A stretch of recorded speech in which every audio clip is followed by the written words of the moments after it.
today, to start our sessions, we are happy to welcome Raffaele Bua, who is a Scrum Master at LeafSpace. So I needed to check what a Scrum Master is, and I learned it is a framework to develop complex products, and it relies on agile teamwork and processes.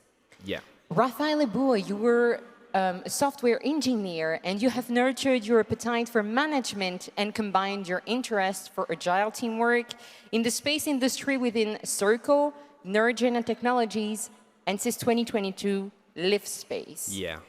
You're here to talk to us about cybersecurity, artificial intelligence, anomaly detection for ground segment as a service, and we are looking forward to your presentation. Thank you.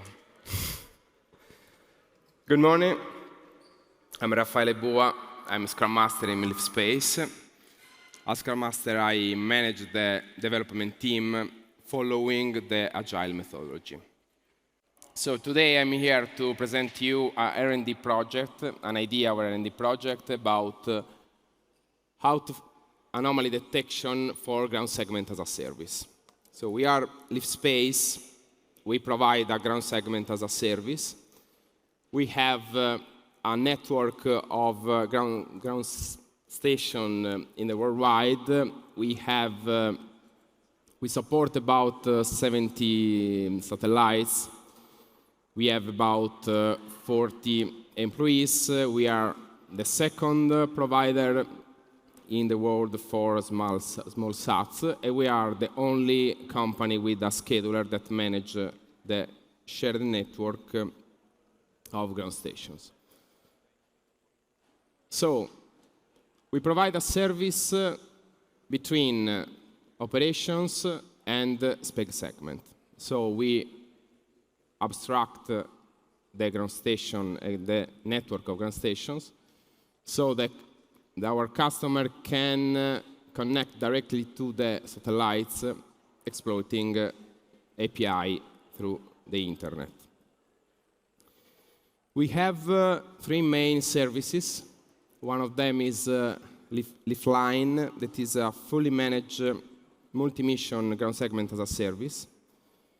The key point of this service is that the capacity of the network is shared between different customers, so we could, of course, provide the best price in the market.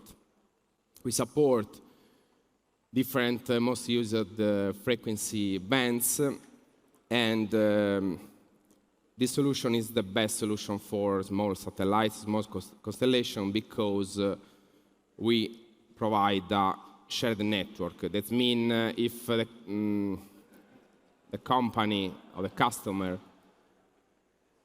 have some flexibility about the passages in the day, we could offer a best solution.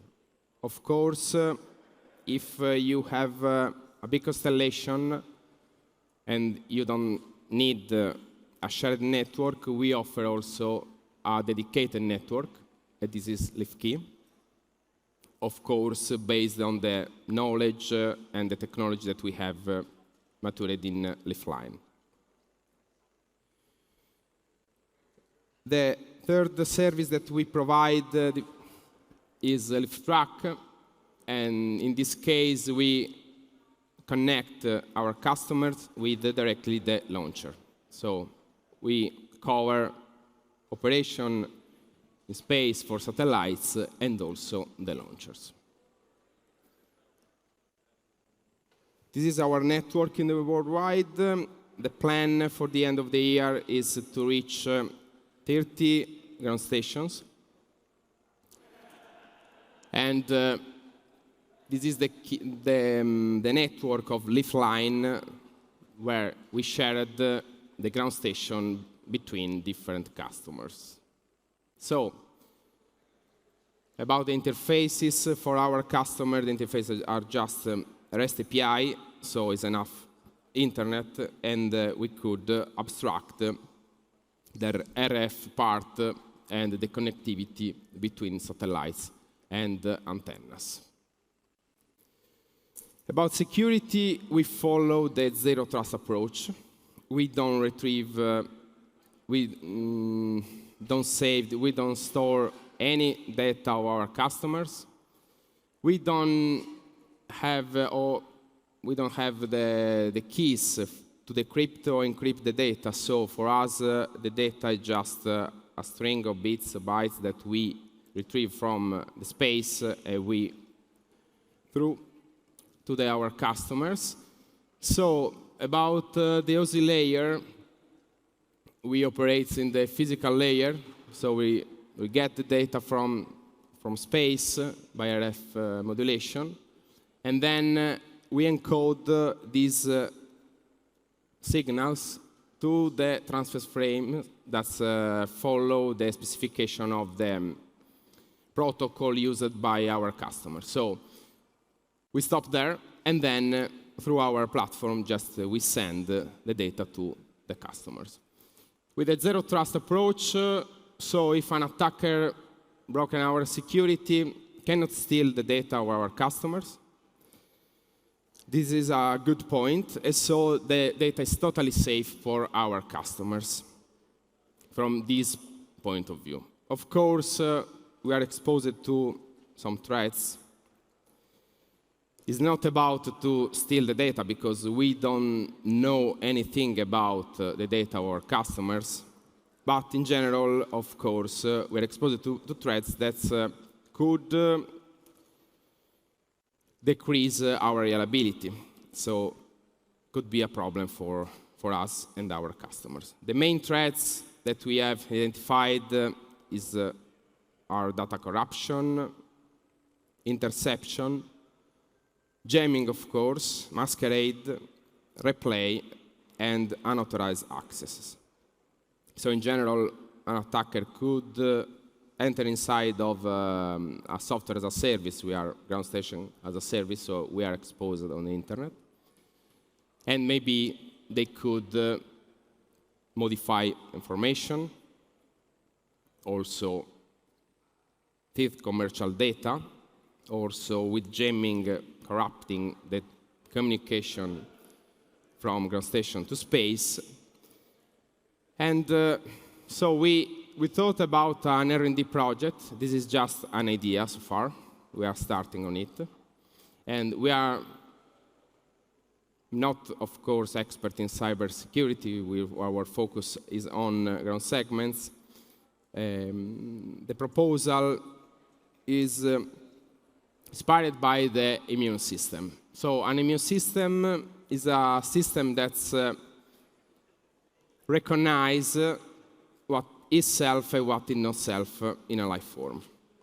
So at the beginning of the life, in a life form, the immune system starts with learning what is self and what is not self, recognize molecules previously encountered in the system that is the life form. So we could imagine an artificial immune system that follow the same approach.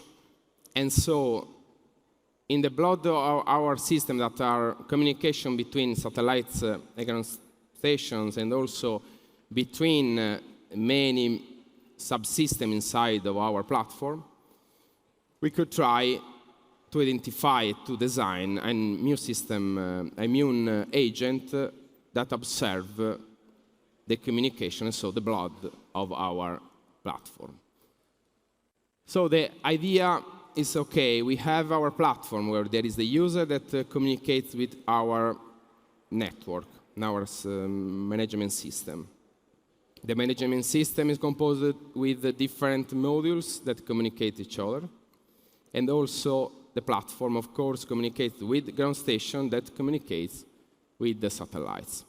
So if we could design and develop an immune agent that stay between internal communications and also from ground station and satellites, we could at least to recognize what is self and what is not self, and so we are doing anomaly detection.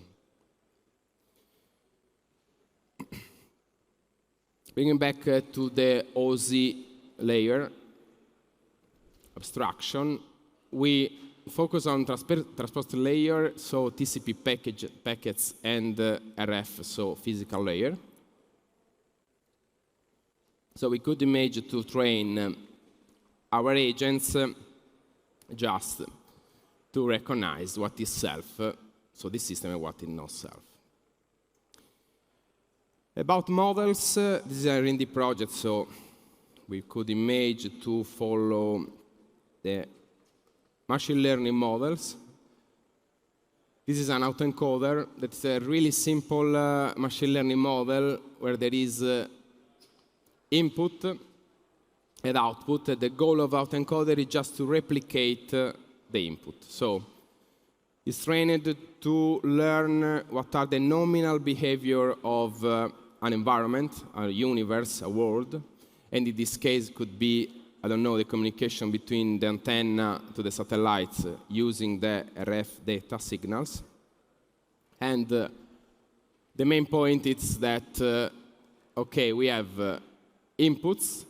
That is a fully connected neural network with a hidden layer with a smaller size than the inputs and the outputs. And then, of course, the outputs the same size of the input because the goal of the autoencoder is to replicate the same signals. In general, they are used in many fields of artificial intelligence, like denoising signals, or also in general, of course, for anomaly detection. So there are many trade-offs to care about when you train an autoencoder in general or ML project. The key point, of course, is to manage the trade-off between the bias and the variation of the model, so managing the underfitting and the overfitting. For the reason there are many approaches like regularization. We manage it because there are many kinds of autoencoders, but for this project, we're starting just to try with under-complete autoencoders. About the design process of our encoders, we follow the classical approach of statistical models that are composed by model selection, model assessment. And thinking about our project to design, to implement this model, just we have to produce the data set, of course, to model selection, so to train the model to find the best one, and then to do the assessment of the model, retrieving the performances. Just to understand how could detect the anomaly detection autoencoder, okay, we have the signal or the data that enter inside of the autoencoder as input. We just compute the error, the difference between the input, original input, and the output of the autoencoder. So that's learned about the behavior, nominal behavior, and then if the error is more than a threshold, we have an anomaly detection, or we could have. Currently, we are just starting about this idea, so we are just collecting the data, studying, analyzing what could be the best size of data, because in machine learning there is a problem also about the coarse dimensionality if we don't use deep learning approach. So we are preparing also the grid search to define the different hyperparameters to find the best model, and of course to set up the assessment. In the next steps, we'd like to start to try the solution, to try a model to identify an autoencoder that could work, and so then to place in our platform. So, to wrapping up everything, we have the zero trust approach that ensures the security of the customer data, but however we are exposed to threats that could reduce our service reliability. We'd like to implement an anomaly detection way to mitigate or just to monitor or forecast some threats. The autoencoders are really simple unsupervised models of machine learning to find anomaly detection, so we could start from it. That's all. We are hiring for cybersec professionals, and thank you for your attention. I'm here to try to answer your questions. Thank you. Thank you very much, Raffaele Bua. So we would like to remind you that if you want to raise questions, it is possible to do so on the Connects Me application, the one you were invited to download to load your tickets. So please do not hesitate to raise any question you may have for Raffaele Bua. I have some, while our participants are thinking of their own. You've talked about the overall solution. What is the current state of the project you've just presented, and what are the prospects for the future? You've talked about the ground segmentation, but... Yeah. So now we are just retrieving the data. We are producing the dataset model. And the next steps that we are facing on in this period is, doing some surveys, just having from expert idea what could be the best features that we could use to train these models. And but in the future, we use the autoencoders, but we could be possible also to use different kind of models in deep network, deep learning that could be also more powerful. What at the moment we are starting just with this model because it's simple, but step by step. Okay, thank you. Thank you. You've talked during your introduction that you were a Scrum master. Yeah. So we know it's a framework of processes, agile teamwork. We've talked briefly about it. Yeah. But in the solutions you've developed, how does it concretely function? Do you see it as an asset for your team, for your company? Yeah. How does it go? Yeah, absolutely, because Agile in general is quite useful when you have a project where there are not strictly or stable requirements. And this is the case, of course, for R&D project is like that. So in the Agile approach, you have the production cycle that takes maybe 2 weeks. So every 2 weeks, you just to check the progress or the results, and so you could change the direction of your production. So in this case, for R&D project, it's perfect. Okay. This is my point, of course. Yeah, I will... We have a question from Benjamin Deporte. Thank you, Benjamin. Question is, have you looked at other models, JAN, SVM? Ah, wow. Yeah, it could be interesting. Yeah, because in general, JAN is of course with that model you could generate data, and it could be possible to for the forecasting could be quite useful. About the SVM, yes. Thank you. Yeah. Statistical approach, traditional statistical approach. I guess could be interesting for academic purposes, but for industry, maybe we will try later.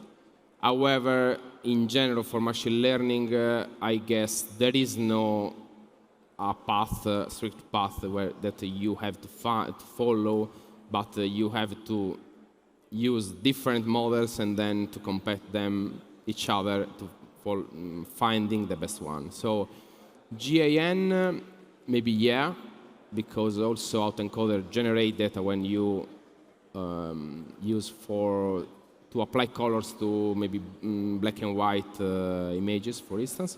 SVM is quite a good traditional one, but we have to try it, Okay. We have a new question coming from the audience. I am displaying it now. A question from Justin Person. Has a JSAAS provider, this can introduce delayed response to customer changes. How does LeafSpace assist its customers remain agile and adaptive? Okay. We are being challenged on this early morning. How does it say? Okay. But this is live. Yeah, we are absolutely agile, of course, and I think at the point about this can introduce delay response to customer changes. I mean, in agile way, we will respond really quickly to the customer changes. So you're not facing problems in addressing. no, absolutely. Yeah. I don't know. Maybe there is another point about the question, but we face really fast. Okay. We are really adapted to our customer changes. Okay. New question. Cool. Have you considered other approaches than the encoder decoder for anomaly detection? A question from Mark Nizet. So not yet. We are just starting, but there are also other approaches using some models, deep learning models that are used in the video. So there are pre-trained models that do forecasting of the video, and in this case could be useful maybe for us for the RF part. So we have the waterfall diagram that represent the Fourier transformation of the signal, and that is an image. So the idea behind it is, okay, we have an image, we could use that image in different timestamps, so it's a sort of video. We could apply deep learning models to do forecasting of that video. And so we could apply forecasting of a signal, so we could identify maybe an anomaly detection. So yeah, Okay. that's another idea that we have. Okay. And then another question from Peter Frank. That's right. The audience is now lively and being stimulated. Have you looked at detection on protocol levels between the RF and TCP as well, for example, CCSDS protocols? Yeah. Of course, we use different protocols, and of course, CCSDS. Depends of the level of the layer where we could operate with this model, and in general, for anomaly detection, depends of the model that we could use. I mean, maybe autoencoder is not the best fit for CCSDS because we have big frames of data. And there is, of course, the dimensionality. In this case, you have to decrease the size of your inputs. And so maybe for that solution, we could just to study, and this is the first part of this project, the best level and how to manage the data, because with CCSDS, maybe we have the frames that are too big in this case. But however, maybe with a phase of pre-processing of the data, we could reach. Okay. However, the goal is to reach, of course, CCSDS protocols and other protocols that we use. And another question from Mark Nizet. How do you distinguish anomalies related to security events and anomalies that may due to other causes? This is a great question. So in this project, there is no way to distinguish different cases. So the goal of this R&D project is just, to identify anomaly detection. So there is an anomaly. And so we think in this phase just to have an expert that analyze that behavior to understand if, at least if the anomaly is true, and also what could be the cause. Okay. And then we have Wakamba Huhongora, who invites you to develop on what you were explaining. Which deep learning models have you implemented for anomaly detection? So far, no, no one. And about the deep learning, because autoencoders, there are also deep autoencoder, but this case wasn't a deep autoencoder. No, we haven't implemented any deep learning models, but the goal, of course, is to use a deep learning model for instance, in the case as I described for the video forecasting, so you have pre-trained models like Google Net. There are many pre-trained models that we could use to do it. At the moment, we are just focusing on traditional machine learning. Okay. Well, thank you very much. Maybe a last question. I really enjoyed the presentation of LeafSpace. Okay. LeafSpace, which is a sponsor of our event CYSAT, yeah. So we thank you for that. On LeafSpace website is written, space is for everyone and closer than you think. Yeah. It also insists on how LeafSpace want to promote a sustainable extension of space. What is sustainable? What is the meaning to you? The key point is Leafline. The service has a network is a shared network between different customers, because in traditional way, a customer has the whole ground segment, so both or rent the antenna, the connection, the system. In this case, we have a shared connection, shared network, so we could offer real lower price, and so we could expand the ecosystem of space environment, because we could allow to small companies or small university just to have a ground segment paying per minute and not the whole system. Okay. Well, thank you very much for your presentation. We can give you a round of applause. Thank you.